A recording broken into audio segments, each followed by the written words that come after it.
Ah, welcome everybody to the start of the new season 2023-2024 Fantasy Football League season. This is your commissioner speaking, and mm,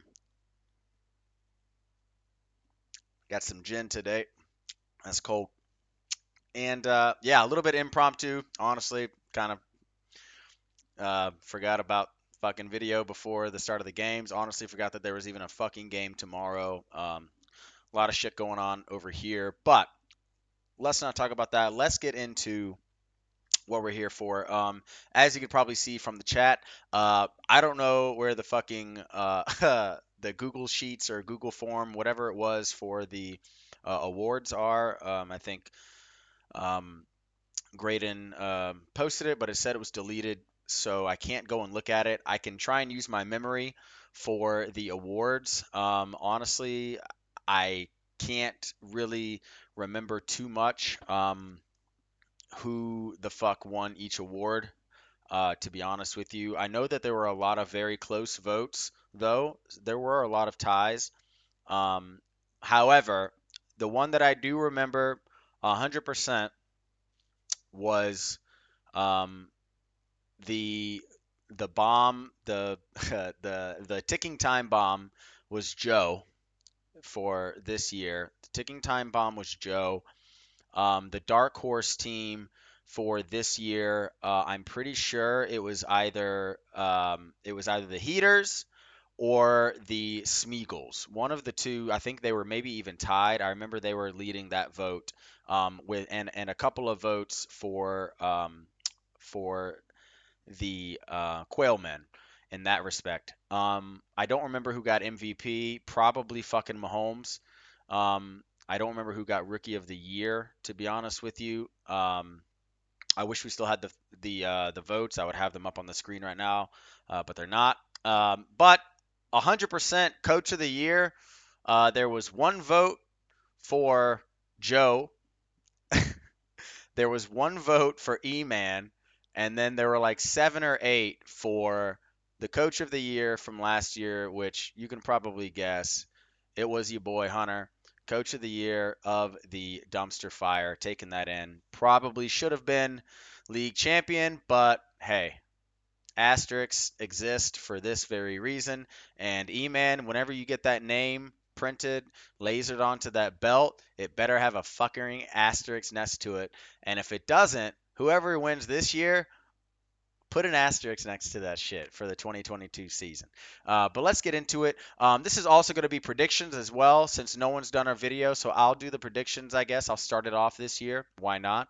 But we'll do that at the end of the video. Let's get into the draft. What happened in the draft? And we're just going to go left to right here. Pretty simple. Starting off first, we got Sam. Didn't have a first round pick at all. He had, oh, I'm sorry, no, he did have one pick. He picked your boy, what is his name? Rashee Rice. He had the last pick in the first round. He had E-Man's pick. Don't know what this guy is going to, don't really know what he's going to do. He is a wide receiver for the Chiefs, another rookie, just like Sky Moore was last year. So it could be, it could be a guy that just rides the bench all year and then comes up out of nowhere. You kind of never know with these Kansas City receivers. Um, but yeah, that was his first round pick. And then he had Achane. He had back to back picks, who should be a pretty good running back down the road. Maybe not this season, but I think in the future it'll be good. And then finally, Bryce Young came off the board in the second round. And I think uh, these guys, the cartel, they're hoping that this kid can lead them in the future. This is a team that was inherited last year that was very bad, and it's a long process for this team to get going. He got a running back from Cincinnati, a running back from the Jets, both backups. Who knows what they're going to do? Just right now, just taxi squad guys. He did get Darnell Washington though, who is explosive as shit in Pittsburgh. However, they also have Pat Fryermuth, which I guess you can't see here. I wish I could move this. They also have Fryermuth up there in Washington. You can see it right here. Freiermuth up in sorry, not Washington, in Pittsburgh. So I think these guys, if they run a lot of 11 sets, this guy is going to be very good. And depending on Fryermuth's contract, maybe he's going to be asking for too much in a couple of years. This guy can become tight end one. So I think this is a very, very good late round pick by Sam. Maybe his best pick of the entire draft. He got, he got another wide receiver and he got a defensive back in the last round. So, whatever. Overall, I would grade Sam's draft as, I would say, just a solid B. He got his quarterback of the future, got a running back in the future in Achane. Is it Achane? Someone correct me on that. And he got Darnell Washington, who could become a very, very, very good tight end, maybe even this year, but for sure in the future. So let's move on to the Philadelphia Smeagol's. They had 3 first round picks, went with Jahmyr Gibbs um, out of Alabama and Georgia Tech, coming out of Detroit. Who knows what's going to happen with this guy? He may get a shitload of carries. He may be 50. I don't know what's going to happen with Gibbs. There's so much hype around the Lions right now that this guy could blow up or do nothing or somewhere in between. Something's going to happen. I don't know what's going to go here. And then he took JSN with his second pick. Very, very solid pick here. BPA is pretty much what P-Man did here. You can't go wrong with this guy. Should be a very solid wide receiver, especially depending on what they do with Lockett in the near future. And yeah, very, very good pick here. And then he went with, is it Kendre? Kendra? I don't know how to say his name. I'm going to say Kendre or Keandre Miller for the Saints. Basically, like another Kamara. He's kind of like the same player. So I think that's what he was trying to replace there. So a pretty solid pick there. Again, another BPA pick.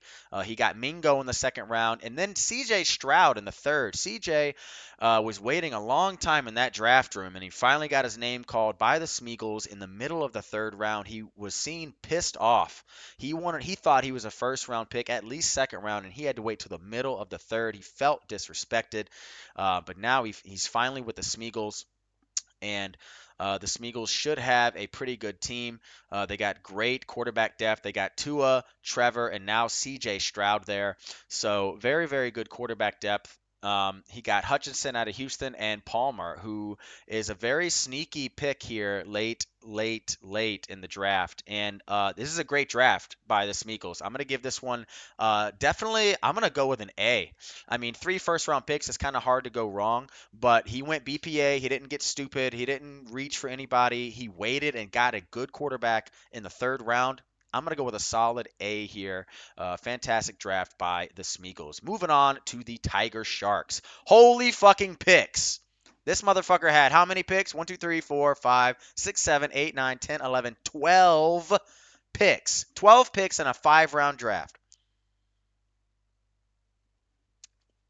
Holy fuck. So Tiger Sharks, and they didn't even have their own pick in the first.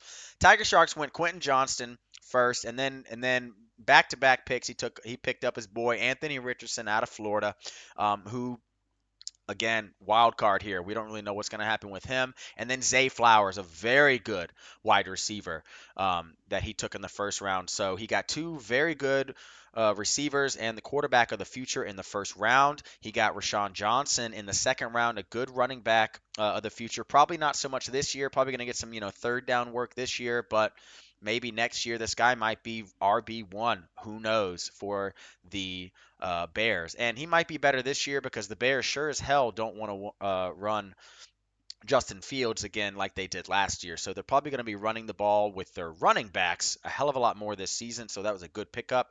He picked up a good tight end. We had a tight end run, Laporta, Musgrave, and Meyer in the early third round, and he went basically BPA when it came to tight ends there. Musgrave should be a solid pickup. All depends on the quarterback. He picked up Dwayne McBride, a good running back, but I think the Vikings have already waived him. No, he's on the practice squad with the Vikings now. But should something happen to that room, he will be coming in. He looked pretty good in the preseason. Picked up, excuse me, is it Zach Evans? Yeah, I picked up Zach Evans. Who knows what's going to happen? Picked up a linebacker, another tight end, a running back from the Bucks, a defensive back, and another running back for the Chiefs, Deneric Prince. So many picks here. 3 first rounders, a good second round pick, and a good value tight end pick. I gotta give Rico an A minus here. Given with what he had, with the amount of picks that he had, the tough part is trying to trim the team down to see, who's going to stay on that team. And I honestly can't remember who the fuck he's already cut from the squad, but who knows? Let's move on to the heaters. Only 3 picks this year. First round, he took Dalton Kincaid, supposedly the best tight end on the board. Took him in the first round. Feels very confident. He felt that's what they needed on this team was a tight end that can take them all the way. He took Tyjae Spears in the late second round. Fantastic pickup right here. I think this was his best pick because this guy, if anything happens to Henry, anything, this guy's going to be stepping in, and he looked fantastic in the preseason. And at worst, he'll just get some random carries, maybe 6 or 7 carries to help Henry out throughout the year. And this guy looks good. So I think this is a fantastic pick for the Heaters, and he picked Tank Dell in the third round. Who knows what he's gonna do this year? It's a Houston receiver, man. So it's kind of tough, but that was basically BPA at that point, so you can't be mad at it. So he got a tight end, a running back, and a wide receiver, all flex spots. Adding the new flex spot this year, that was pretty big, and that was needed. So yeah, it's only 3 picks, but with what he was given, I think I have to give the Heaters a B plus, I think, for this draft. Only 3 picks, but he I would say as of now, he hit on all of his picks. Then we're gonna move on to the trolls. 1 pick. 1 pick? Really? Only 1 pick in the whole draft, and he picked Kenny McIntosh, a backup running back for the Seahawks. He's going to be backing up Kenneth Walker, so it's basically a handcuff for him. Not the worst pick. I mean, if anything happens to Walker or Charbonnet, Wine Boy, whatever, then it's a solid pick. You can't really go wrong with it. However, only having 1 pick and having it be in the middle of the 5th round, I gotta give this at best a C plus. I would say. I mean, it's 1 pick, so if that guy hits, then it's an A plus plus plus. Having only 1 pick. But I think it's just a C plus. You know, it's a 5th rounder, man. Who knows? Moving on to the Washington Wise Guys. Had 5 picks this year, all in the second and third, which is weird for the Wise Guys. Normally, they load up on 1st rounders and don't give a fuck past the second. But this year, they loaded up on 2nd and 3rd rounders, and all of them were either pick 6 or later. His first pick was Michael Wilson out of Stanford, coming in to the Cardinals. Cardinals are going to suck ass this year, but they're going to be playing from behind a lot or all year. So, might have a good rookie season. Who knows? I don't really know much about this guy, to be honest with you. I think it was just straight BPA by the Wise Guys. So, solid here. And then he picked up another wide receiver. For the Bengals, the guy coming out of Princeton. So, he did pretty well in preseason, and we'll see what he can do coming in. He's going to be playing with Joe Burrow. So, if anything happens to those wide receivers ahead of him, then hey, he could get a shot and show up.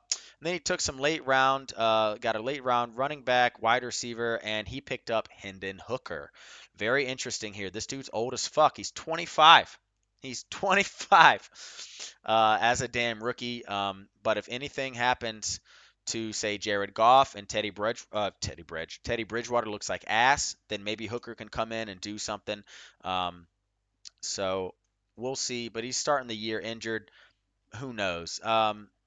This is a weird draft for the Wise Guys. I got to give this a B minus. I think maybe even probably actually, I'm going to give it a C plus. This is a pretty bad draft. Normally, the Wise Guys have really very very good drafts, but I'm going to give it a C plus. Moving on to the Rune Dogs. Mandy, she had 5 picks.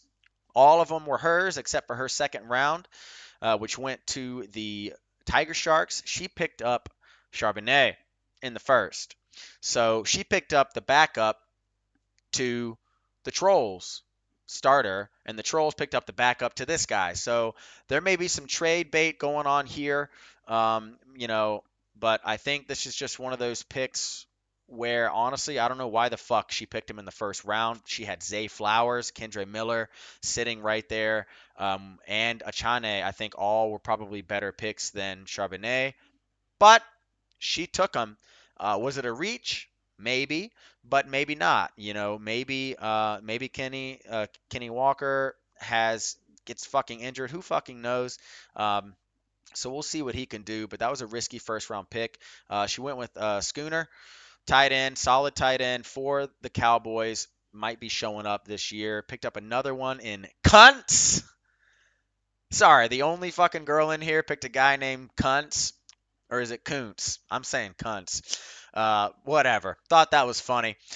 She picked up Will Levis, Mr. fucking Mayonnaise boy. Fantastic pickup, I think. I think this was probably her best pick since she picked up Ryan Tannehill uh, on waivers. You know, and yeah, Malik Willis is technically the backup, but let's be honest here.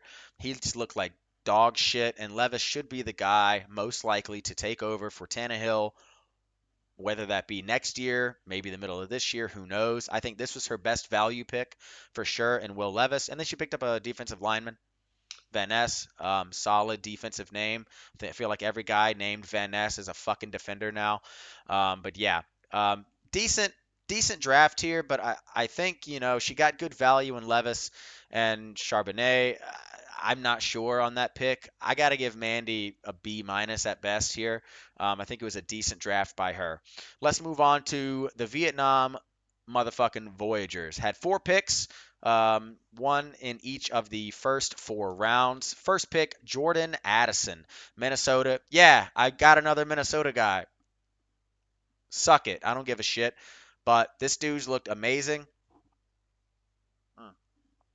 He looked fucking amazing in training camp. Hit 140 miles an hour, taking his dog to the hospital. And he was amazing in college. Fantastic route runner. Reminds me a lot of Stephon Diggs. And there's plenty of room to go around in that Vikings offense. Second pick, I went with Tank Bigsby here. This is who I wanted in the second round, was Bigsby, a backup to ETN here. Um, and, you know, I just think ETN, he might be like Glass, and this guy looked good in the preseason, so I thought, hell, we'll take a shot. Third round, I went with Sam Laporta. I thought he was the best tight end on the board besides Kincaid, and even maybe right in with Kincaid. So this is exactly who I wanted as well. So I was very happy with this pick. He should come in and light it up because Goff, he doesn't have a fucking arm, so he's got to throw it down the middle every time. And Laporta's going to be there to save his ass. And last pick, I was going to take McBride to back up my other running backs, but Rico took him right in front of me, so I picked up Puka Nakua. It's a fun name. He's going to start out, backup wide receiver for the Rams. Who knows what's going to happen with him, but just, late round cannon fodder. Considering I know who I wanted and I got 3 of the 4 guys that I was targeting in the draft, I'm going to give myself I think a B plus.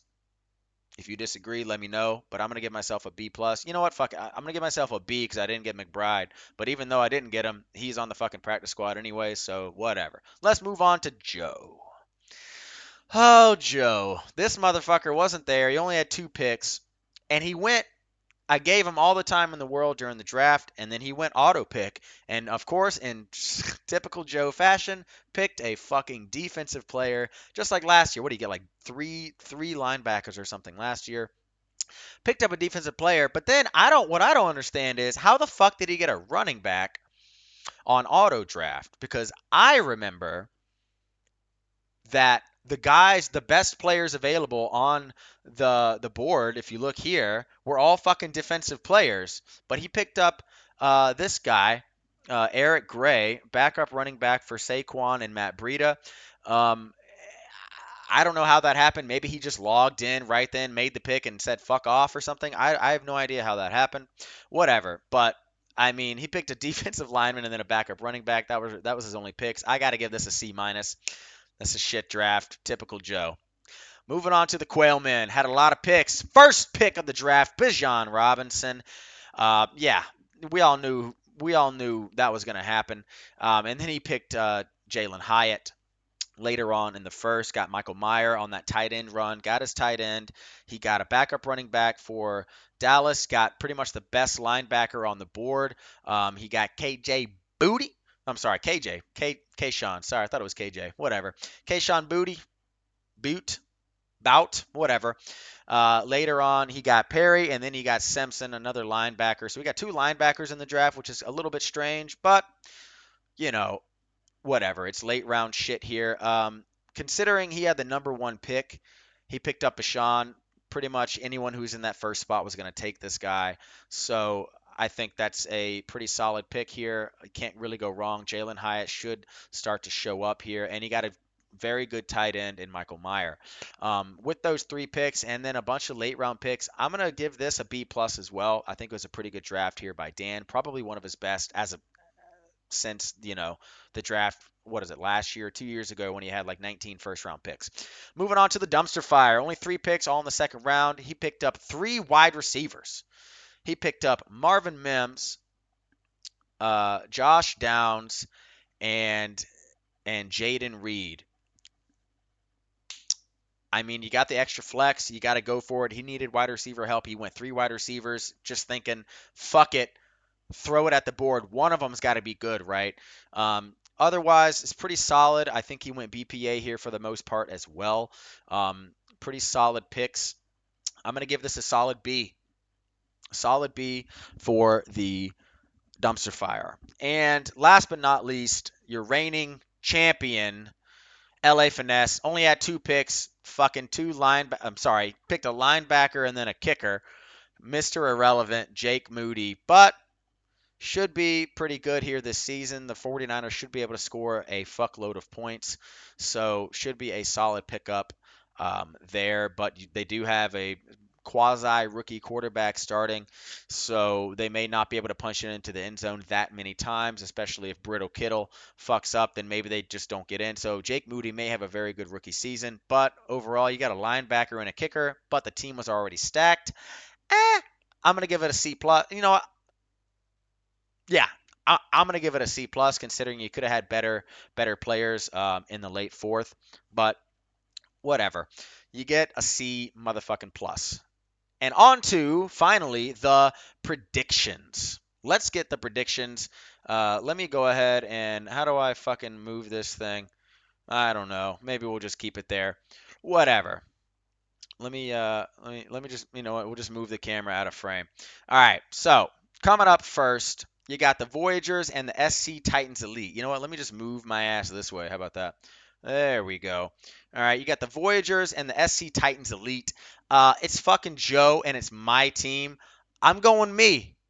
Voyagers take this one fucking easy peasy, lemon motherfucking squeezy. Next up, you got the Tiger Sharks and the French Quarter Quailmen. Oh, and by the way, this is a weird year. Normally, the Voyagers and the Wise Guys face off, but that's not the case this year. So I guess the random generated schedules did some different shit this year, which I am happy for. I'm glad I'm not playing Tebow the first week of the season. I'm playing Joe. It's kind of like playing Colgate or fucking Furman. You know what I mean? It's fucking great. Second game, you got the Tiger Sharks and the Quailmen. This one looks to be very, very close.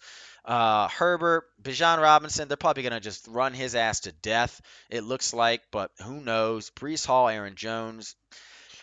I got to give this one, I think I got to go with the Quailmen by a hair here. I'm talking 3 points to the Quailmen. Hickory Grove Heaters and Charleston Trolls. The new Charleston Trolls. Cheers, not Trenum.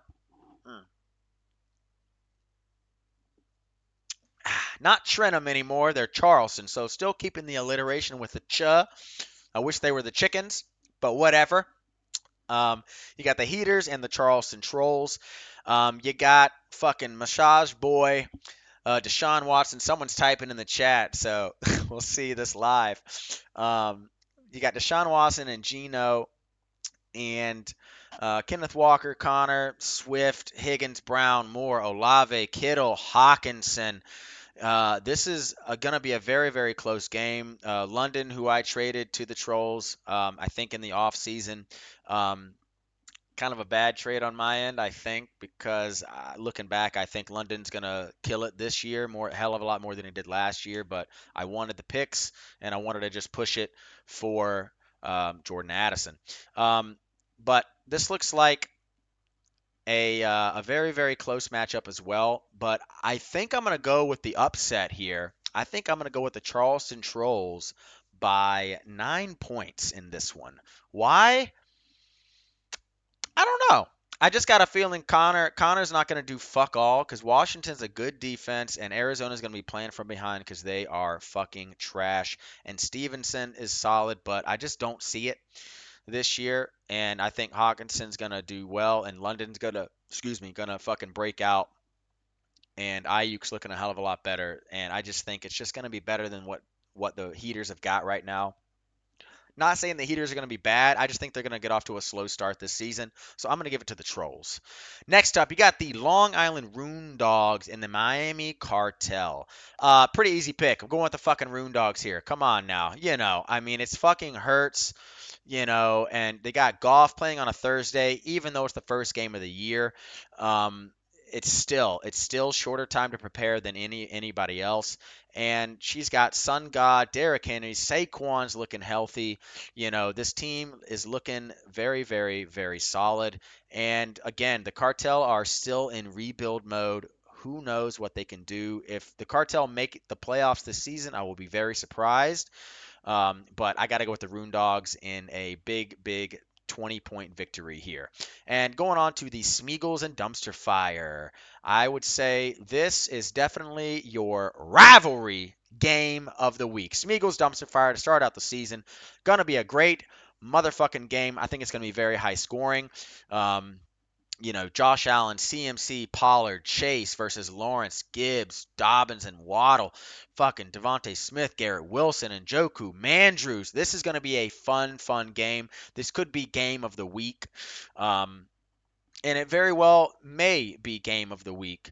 But I got to give it rivalry game of the week. And this one is going to be tough, but I can't discount the Jumpstart team. I got to give it to the Dumpster Fire. Again, if someone wouldn't have half died last year, it would have been the Dumpster Fire. So I'm going with Dumpster Fire. And now that I think about it, game of the week, I think game of the week is going to be let's go Tiger Sharks and Quailmen for game of the week there because I think it's going to be the closest game. So yeah, I forgot to mention that. So game of the week, Tampa Bay Tiger Sharks, but I got the Quailmen winning that one. And last game, you got the LA Finesse and the Washington Wise Guys. And it's the Finesse, man. Yeah, they're two-time champs, but they're still very fucking good. They should have lost in the championship. They didn't. Again, I have to go with the finesse here. There's no way that I pick the wise guys. I wouldn't bet $1 on this game if I had a million. There's no fucking point. I'm going finesse. So yeah, easy. So recap. I got the Voyagers over the Titans Elite. I got the Trentum. Fuck me, it's gonna be hard to get that out of my head. The Charleston Trolls over the Heaters. I got the Rune Dogs over the Miami Cartel in the blowout of the week. I've got the LA Finesse over the Washington Wise Guys. The rivalry game of the week. I've got the Columbia Dumpster Fire over the Philadelphia Semigles. And in the game of the week, I got the French Quarter Quailmen over the Tampa Bay Tiger Sharks. And that is pretty much it. I know this is a long video. I was talking a lot, but just threw some shit together. Um, Good luck, everybody, on the season. You're going to fucking need it because I'm about to fucking win. I'm getting this goddamn belt back. It's going to be going right there again. All right? So that's where it fucking belongs. It's coming back home out of that shit. Someone's going to have to pay a lot of money for that motherfucker. All right. But cheers.